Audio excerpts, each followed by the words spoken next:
Ezaka question na luka na yeba na otuna ba tonton oyo bazalaka bazoswana na mwasi azofinga mwasi ndenge libumu ekweya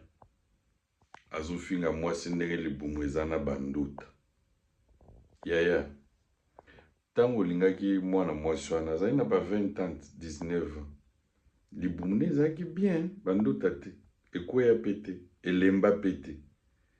ekweyaki kaka ntango yo bandi obotisa bana me kaka yo lelo mutu baboteli bana okomefinga libumu ekweya eske eza na sens nalinga kaka nayeba olingi otinda mbongo na Kinshasa télécharger application Sendwave na application Sendwave premier transfert na yo oza na bonus ya $10 code promo Congo 10 Congo